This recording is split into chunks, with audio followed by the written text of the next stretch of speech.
Well, it's been 7 years since the last V-Paint, and I finally finished painting something.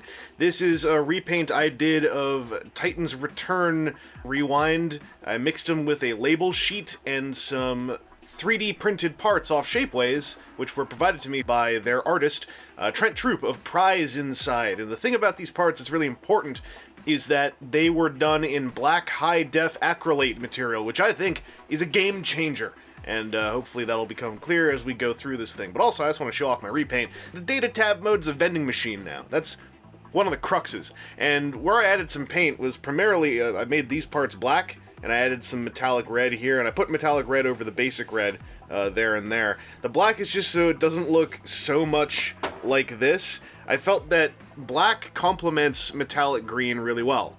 I felt that light gray doesn't. For reasons, the light gray on the bottom parts down here I'm keeping because of the tank mode, but this stuff I really wanted to get matching to the rest of the look of the thing. Also, that way he looks a little bit more different from this little fellow over here. Anyway, the black also helps things like the "Don't Tip Me Over" sign on the side appear a little bit more clearly with some more contrast, but that's the vending machine mode. There's no new parts on here. This is all just me showing off painting I did, and I top-coated everything I could top-coat as well before I put any of the labels on, so it should be pretty powerful. This is before I understood. I've come to understand that Gundam markers are slightly more lacquer-based, and thus maybe I should pay attention to what paints I'm mixing them with and how I'm base coating everything. This is when I was just sort of taking anything I had and plugging it onto the little dude. I'm going to make him a robot before I make him a tank, because I think that you'll see the most stuff when he becomes a robot, like these thighs. This was me learning a lot about lacquer-based paints, because these thighs are, I have a metallic green Mr. Hobby, I believe, paint, which is lacquer-based, and I just tried to use it like water-based. I got a whole lot of it on here, and also, like, demolished a paintbrush, because I didn't have any paint thinner. I was just trying to use water with it, and you can't just use water with a lacquer-based paint like that. Also, always remember to take this gun out. There's at least 4 times I've almost bent this gun 90 degrees before realizing it was stuck in there. Testament to the materials used on this toy. The gun is still in one piece. And the first Shapeways part you're going to see here is the new head. And you notice the back of the head, there's a straight up, that's the top of a soda can. This is something you probably wouldn't easily see on Shapeways material printed in the normal kind of fuzzy stuff. This is the Black High Def Acrylate, like the clarity and the durability that your frosted ultra clear or ultra definition whatever doesn't quite have. And this is the noggin that Trent Troop designed to go with the label sheet, which I think completes things really well. Now, the label sheet has a set of labels to take Rewind's head and make it look more dispensory, and it's doing a real good job considering it is literally labels on a head, working with the shapes of that head. Like, it's trying like mad to make something out of, like, not quite nothing, but pretty close to it. Anyway, this head is doing a whole lot of something because it's brand new. So this whole head I painted metallic green, and then I did up the eyes, the little 4 eye slits in red, and I tried to leave the inside of the mouth black. I base coated this in black, and neglected, I painted that silver, by the way, neglected to show what it looked like before I did all that, but don't you worry. And then to complete his look, and basically for the robot mode, what I figured I'd do is try to just erase any visible gray from the front to make him not have a similar identity color-wise to little Rewind here. So you see, if you leave these forearms and thighs and hands gray, I think it just makes him look a whole lot like Rewind with some gray bits on him. This way they feel just a lot more different. Also, the red around these shoulder labels, before I put the labels on, I did these up in metallic red as well, just to try to, again, make the red not look quite as identical to the red on here, even though maybe in this light it does. And then the inside of all this stuff, before I put the green on, I did all of it in black, so that, except for like on the hinge here, so that from the front you just wouldn't get very much of that that Rewind hue. If you turn it to the side, you can start to see it here on the arms, but I'm very happy with how this turned out. The only thing is, the way this guy transforms, there's not a lot of clearance in here, and it's frictioning. There usually are tabs in here that friction right onto the thigh, and so the first time I transformed him, it took a whole lot of my paint off. It still is taking a bit of paint off here and there on the corners. What I did to alleviate that is I just tried to slice and grind out nearly everything that was inside of there. to just smooth the thing up some more and have very little resistance. You don't really need those locking tabs when you fold this guy up. He is just turning into a plank for the most part. So that's the gist of what I did based on the robot mode, as far as the body.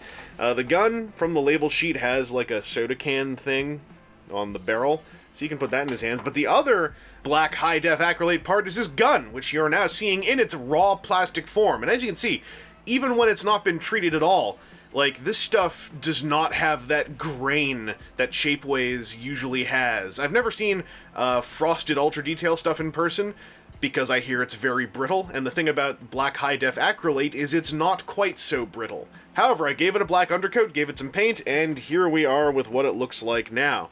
So this gun is Trent Troop's design, and I really like it because it's designed to go with the tank mode as well. There are a couple hatches on the top that sort of add to that, but it's got 6 soda cans as the barrels, and I just friggin' love this detail of having the actual, like, pull tabs and everything on the top. This is the kind of thing I really don't think you would see very well without using a material like this. And then the topper is that the handle is another soda can, and then I painted it, and I was like, wait, this is a handle. I should shave it down and then paint it again, and I did. I might have to add a layer or two of clear coat to it, or, you know, floor polish, because it is super loose now. I shaved it down too much, but I love this gun design. I think it's just it's a great touch to finish off this whole setup and give him both of his guns, and you got yourself a little Spensor alike who looks really cool. And Trent Troop's head and gun, I think, just finish this thing off. They take it from a simple label conversion kit and use the labels as the backbone to make this into a new character. And the parts didn't need much treatment either. Like, there's usually on BHDA parts, there will be one surface. If you treat this thing like it's a box, one of the 6 surfaces will have a whole lot of dimpling. I think it was under here, where you'll have to probably file that stuff down if you're really worried about it. But then here on, like, the top surface, like, this texture is more or less what it looked like stock, you know, given that there's a couple layers of paint and top coat on it now.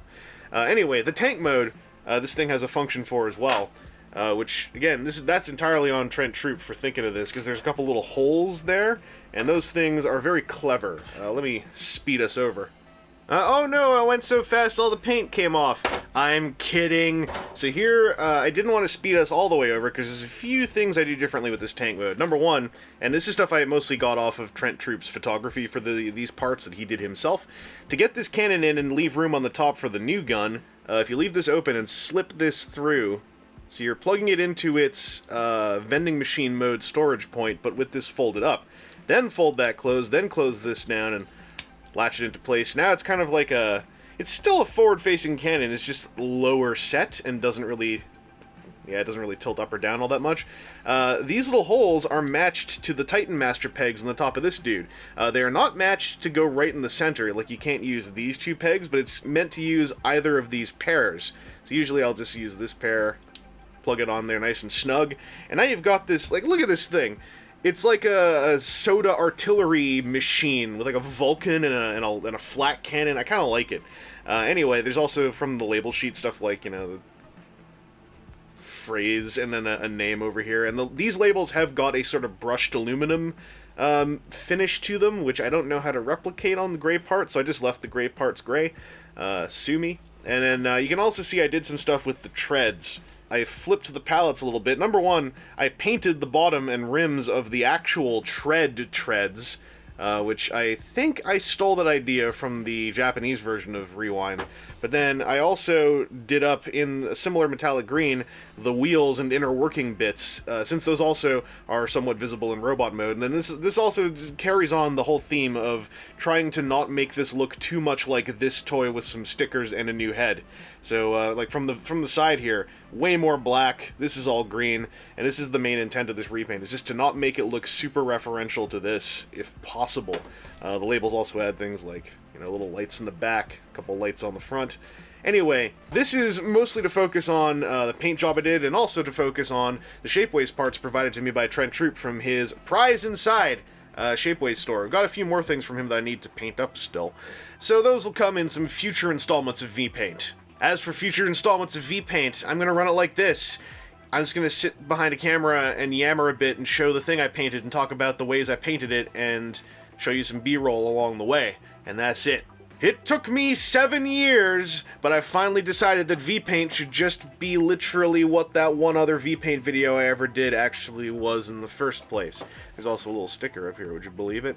Anyway, this has been the Prize Inside label-enhanced Spensor. Actually, you can't see all the parts. Let's roboticize him. Hup! Hey! Oh, now he's off shot. Hey. I did a whole jump cut to get you in a pose, and you're falling over, you little punk. So welcome back to V-Paint, and hopefully I'll talk to you in this series again before the year 2024.